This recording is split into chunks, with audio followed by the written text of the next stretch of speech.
Greetings and welcome to the Pampering Myself podcast, an advocacy for self-care. We'll laugh, we'll cry, and most importantly, we'll learn that you can't pour from an empty cup. You'll hear stories, interviews, and conversations which will empower you in living your best life. Greetings, ladies, and welcome to the Pampering Myself podcast. I'm your host, Pam Jones, aka Jonesy. I'd like to introduce a new series called Living Your Best Life. I know that's the phrase people often use when they're doing something they enjoy, accomplishing a goal, or finding purpose. It means to live life to the fullest, and I'm sure that's something that we all would like to do. So I'm guessing the most important factor in finding one's best life would be to live a healthy and peaceful life. And in this episode, we'll talk about self-care, which is an essential ingredient to living one's best life. You'll learn the definition of self-care, why it's so important, what happens when we don't practice self-care, and I'll offer some of the practical self-care tools that I enjoy for truly living my best life.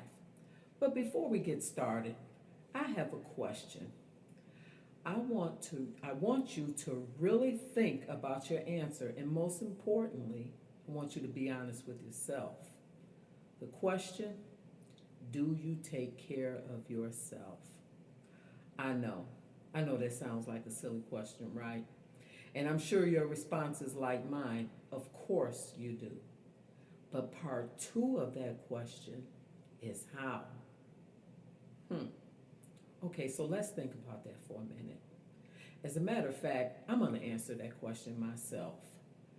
How do I take care of myself? Well, I take my prescribed medications. I try to get enough sleep.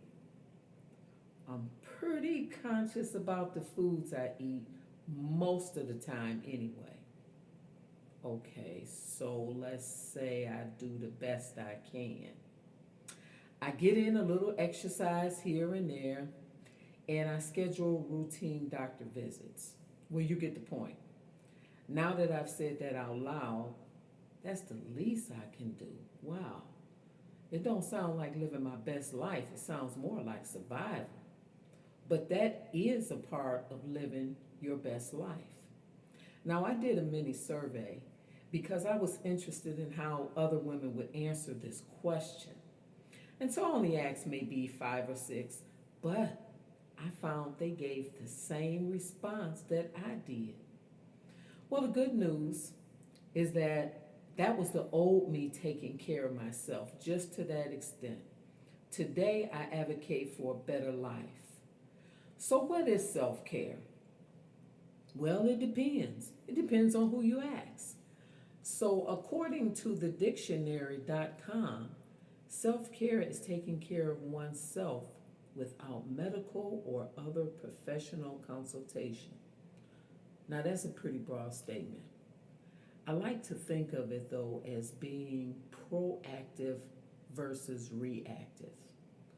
So it's like when I was eating those eggs every morning in the cafeteria, and I used to think those eggs were so good, and they were good, and I discovered why.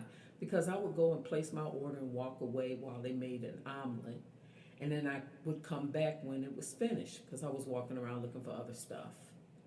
And what I discovered one day by standing there is they scooped up a quarter stick of butter.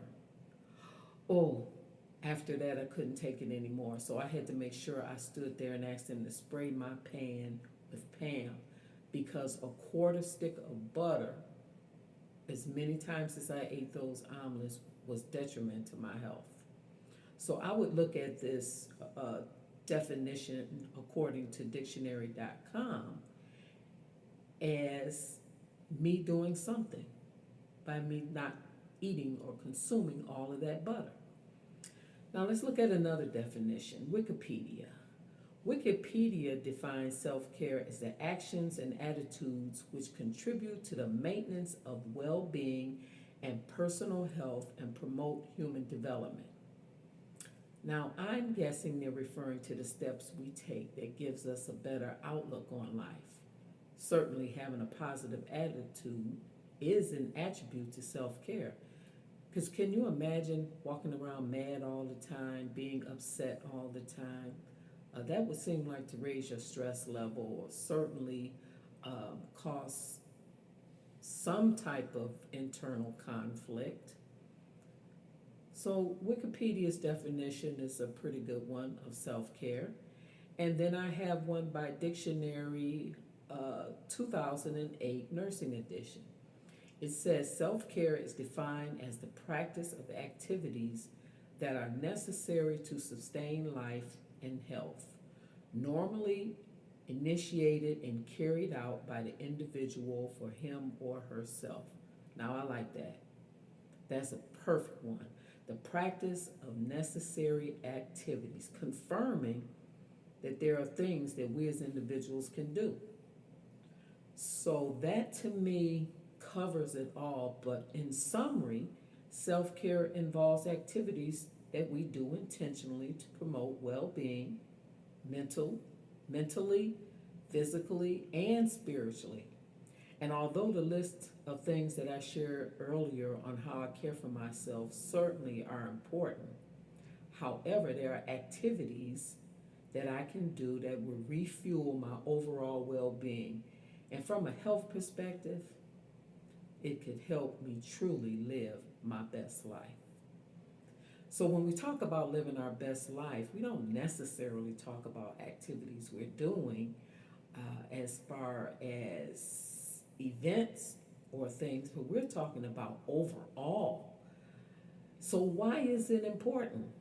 Well, not to burden you with some morbid facts, but by the time this episode is over, according to the American Heart Association, at least 4 women will suffer from a heart attack and 2 will be fatal. Heart attacks are the number one cause of death among women, and stress is the number one cause of heart attacks. And we know there's certainly no shortage of reasons why. Now, for many of us, and this may sound like your typical day, it's filled with attending to the kids, the family, cooking, cleaning, laundry, a to-do list which is impossible to complete, running errands here and there, stressful jobs, long working hours, activities and commitments that we have, working over a list of things or worrying over a list of things that we can't change. And the list goes on and on and on, as most of us know. So no wonder heart disease is the number one cause of death among women, because most of us are living in a state of continuous heightened stress and don't know it. But if I ask, we got it all together. I know because I've been there. And then during one of my Toastmasters meetings, a member was given a presentation, and she had written a personal declaration some years ago. And so she was sharing her declaration with us, and it had like 25 items of personal and professional development. Now, I have to admit, it was an awesome list. But guess what she had for number 25? You got it. Herself. I don't remember how she exactly phrased it, but it had something to do with taking care of herself. While number 25, she put it on the bottom. Now, I was on that program the same day, and I was delivering my presentation on self-care, because that's what I'm all about now. And afterwards, she thanked me, and she told me she was going to move herself from number 25 to number 1, because she recognized that she was the most important. But that's how we think, right? Putting everyone else and everything else ahead of ourselves. You know, we can't help someone else if we're not together ourselves. It's not being selfish, it's about being your best self. So, what happens if we don't practice self care? And we continue to go on as if nothing is wrong and we're living our best life, so we think, where there's a lot of negative things. And again, this might sound like you and something that has already happened. We lack patience. We become irritable, short with people for no reason at all, or for the simplest of reasons. We have difficulty sleeping or staying asleep. And the answer, ladies, is not to get on Facebook and announce that you can't sleep, because that bright screen on your cell phone won't help matters at all. We often feel burned out, sluggish, no energy, we lack motivation, and oftentimes we can't focus. So when we try to do all and be all, eventually it catches up with us. Believe me, when you're down and out, or when you leave this earth, the world will continue. Your job may miss you, but you will be replaced in a heartbeat. And those who depended upon you will have to learn to survive. So now that we know what self care is and why it's important and what happens when we don't practice it, let's take a look at some of my personal favorite activities. On the top of my list is meditation and prayer. It's actually how I initially got involved into self care. Sitting on my patio and listening to the sounds of Mother Nature. I share more on this topic in the future episodes. But I do this practice at least 3 out of 7 days a week. And I look forward to it. And it helps me go from day to day to day. Also, another one of my favorites is massage. I have two a year, at least two a year.